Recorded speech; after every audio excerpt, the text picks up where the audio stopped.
Udah siang kayak gini kok anak-anak belum juga pulang ya? Perasaan aku jadi gak enak. Ya Allah, jauhkanlah anak-anakku dari mara bahaya apapun ya Allah. Aku mohon, lindungilah anak-anakku ya Allah.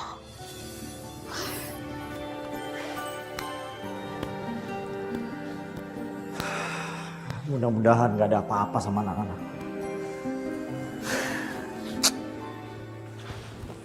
Rama kemana ya? Aku telepon aja deh. Aku harus cari mereka.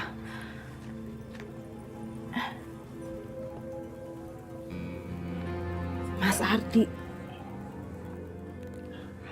Assalamualaikum. Halo. Ada apa Mas? Telepon saya. Rama. Anak-anak kecelakaan. Ya Allah. Mas. Yang bener Mas. Terus sekarang anak-anak ada di mana? Sekarang ada di rumah sakit. Saya langsung ke sana sekarang. Aku tunggu.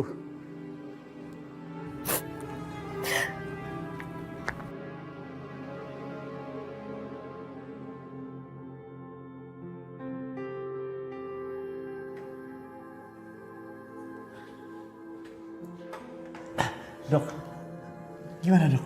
Maaf Pak, Bapak keluarga anak-anak dari korban kecelakaan. Iya, saya ayahnya mereka. Saya nggak sengaja menabrak mereka dok. Jadi Bapak orang tua kandungnya? Iya. Kok bisa Pak? Justru itu dok, ceritanya panjang. Keadaan mereka gimana dok? Anak laki-lakinya, maaf ya Pak, sudah tidak tertolong lagi. Maksud dokter? Di otaknya mengalami penggumpalan darah sehingga mengakibatkan kematian. Jadi ayahnya meninggal dok. Ya ampun, Ega. Ega, ya meninggal.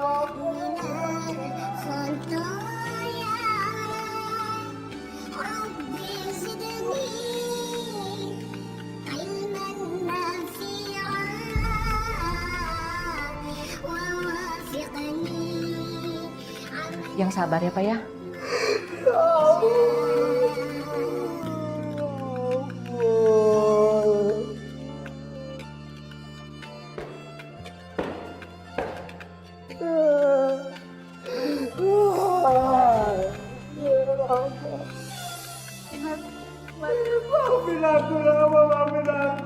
Mas, tolong jelaskan sama saya.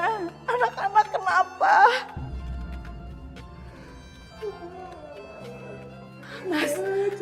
Mas tolong jelaskan sama aku. Anak-anak kenapa?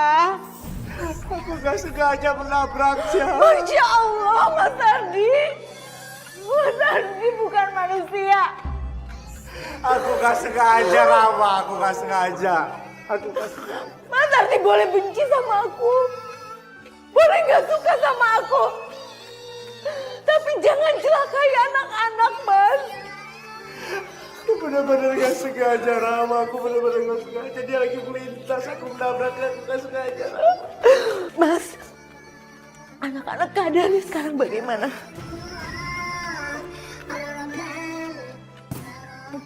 Jawab, jawab. Ega meninggal. Masya Allah.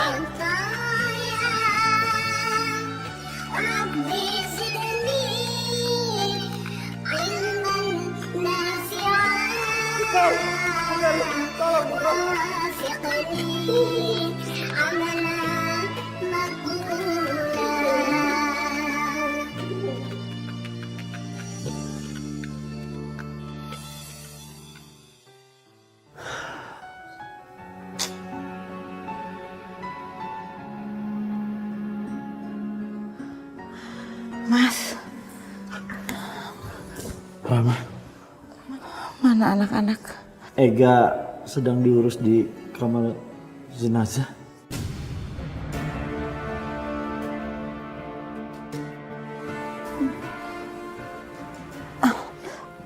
Tapi Risa baik-baik aja kan, Mas? Risa mengalami kebutaan di kedua mata. Masya Allah. Kamu benar-benar jahat, Mas. Kamu udah bikin anak kita meninggal. Kamu juga udah bikin anak kita buta, Mas. Aku benci sama kamu. Kamu bukan manusia.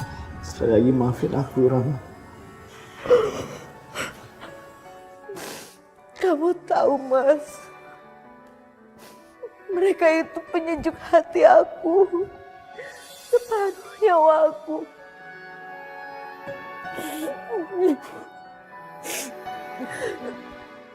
Antar aku ke tempat Ega.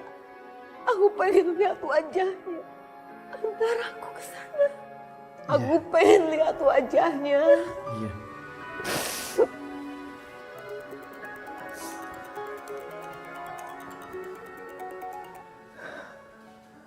Iya, Eyang. Eyang, saya sedang di rumah sakit.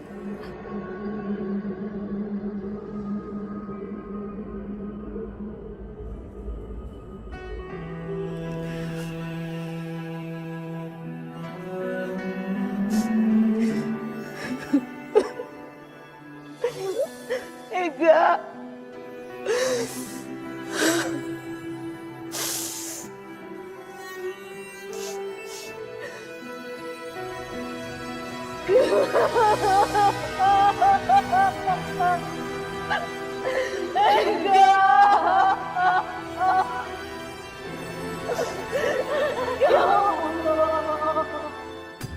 Kamu tinggalkan rumah sakit. Kamu sudah melakukan yang terbaik, Ardi. Tapi Eyang, saya harus mengurus anak saya meninggal dan yang buta juga, Eyang. Ingat perjanjian kamu. Jangan pernah kamu melanggar perjanjian itu. Kalau kamu tidak mau hancur, Ardi. Baik, Eyang. Saya akan turuti apa kata Eyang. Bagus. Sekarang kamu tinggalkan rumah sakit.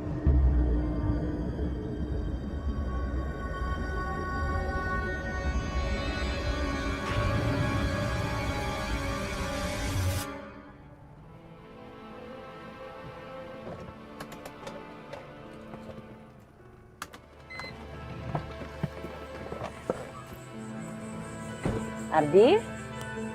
Mah. Hah? Kamu kenapa, Nak? Ega meninggal.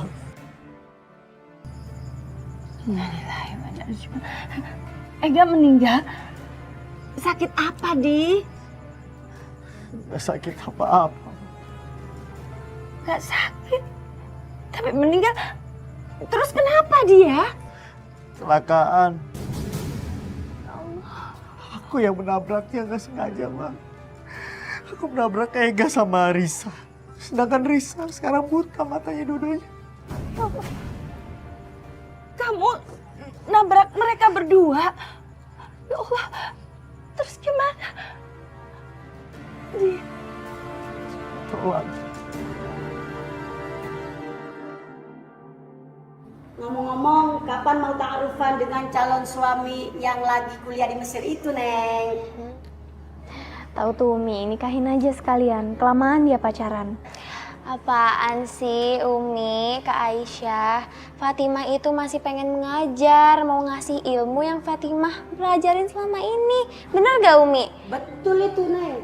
Sebab ilmu kalau kagak diamalin, itu al-ilmu bila amalin kasyajari bila tamarin.